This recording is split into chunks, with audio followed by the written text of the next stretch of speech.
প্রধানমন্ত্রী নরেন্দ্র মোদী আজ নতুন দিল্লির ভারত মণ্ডপমে আনুষ্ঠানিকভাবে ইন্ডিয়া এআই ইম্প্যাক্ট সামিটের উদ্বোধন করেছেন।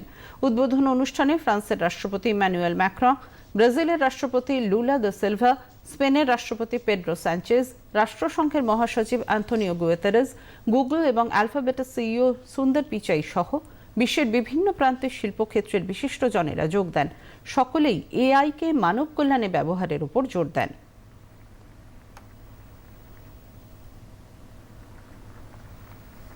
অনুষ্ঠানের ভাষণে প্রধানমন্ত্রী নরেন্দ্র মোদী এআইকে মানব ইতিহাসে রূপান্তরকারী বলে উল্লেখ করেন।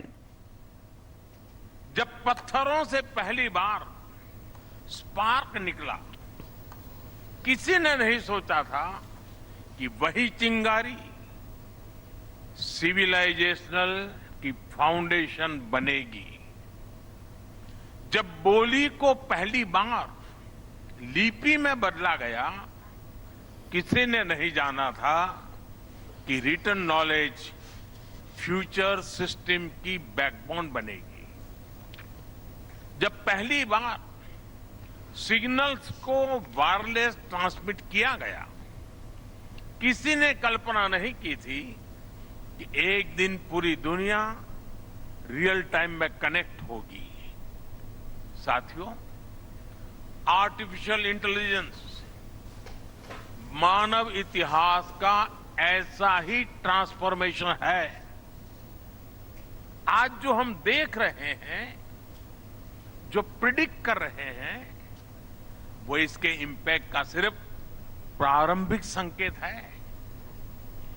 एआई मशीनों को इंटेलिजेंट बना रही है, लेकिन उससे भी अधिक मानव सामर्थ्य को कई गुना बढ़ा रही है।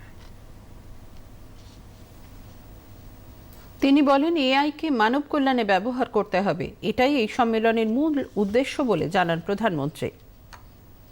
आज असली प्रश्न यह नहीं कि भविष्य में आर्टिफिशियल इंटेलिजेंस क्या कर सकती है। प्रश्न यह है कि वर्तमान में हम आर्टिफिशियल इंटेलिजेंस के साथ क्या करते हैं। ऐसे प्रश्न मानवता के सामने पहले भी आए हैं। सबसे सशक्त उदाहरण है न्यूक्लियर पावर। हमने उसका डिस्ट्रक्शन भी देखा है और सकारात्मक कंट्रीब्यूशन भी देखा है। एआई भी एक ट्रांसफॉर्मेटिव पावर है।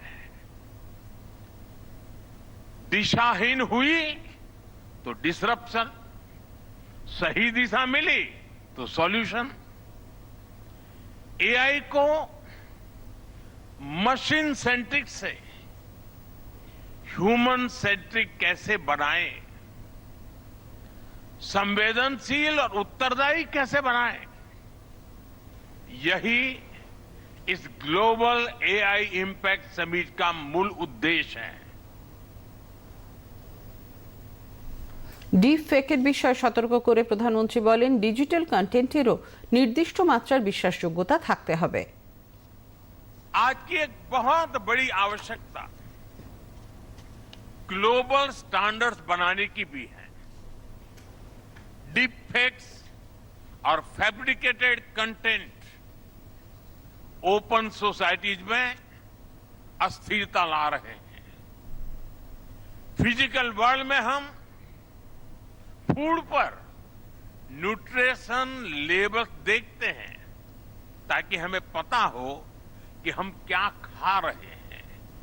ठीक उसी तरह डिजिटल वर्ल्ड में कंटेंट पर भी ऑथेंटिसिटी लेबल्स होने चाहिए ताकि लोगों को पता हो कि क्या असली है और क्या एआई से बनाया गया है।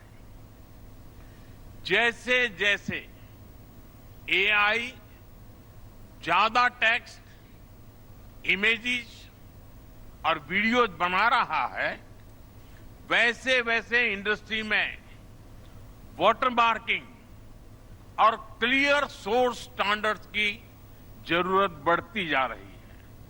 इसलिए ये जरूरी है कि ये विश्वास टेक्नोलॉजी में शुरू से बिल्ट इन हो। প্রধানমন্ত্রী বলেন এআই ক্ষেত্রে ভারত আগামী ভবিষ্যৎ দেখতে পাচ্ছে। এই শীর্ষ সম্মেলনে 3টি ভারতীয় কোম্পানি এআই মডেল এবং অ্যাপ চালু করেছে বলেও জানান তিনি। भारत सेमीकंडक्टर और चिप मेकिंग से लेकर क्वांटम कंप्यूटिंग तक एक रिजिलियंट इकोसिस्टम बना रहा है। सिक्योर डेटा सेंटर्स,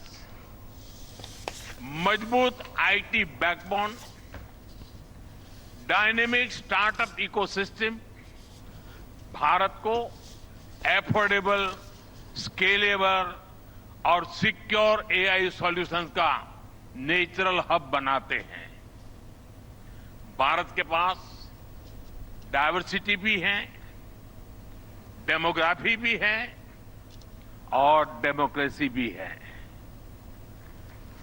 जो एआई मॉडल भारत में सक्सीड करता है वो ग्लोबली डिप्लॉय हो सकता है। মানব ভিশনের তাৎপর্য ব্যাখ্যা করেন প্রধানমন্ত্রী। मानव का अर्थ होता है ह्यूमन और मानव विजन कहता है M moral and ethical systems, यानी एआई एथिकल गाइडेंस पर आधारित हो। ए अकाउंटेबल गवर्नेंस, यानी transparent rules, robust oversight. N national sovereignty, यानी जिसका डेटा उसका अधिकार। ए एक्सेसिबल एंड इंक्लूसिव, यानी एआई मोनोपोली नहीं, मल्टीप्लायर बने। वी वैलिड एंड लेजिटिमेट, यानी एआई लॉफुल और वेरीफाइबल हो। भारत का ये मानव विजन 21वीं सदी की एआई आधारित दुनिया में मानवता के कल्याण की अहम कड़ी बनेगा।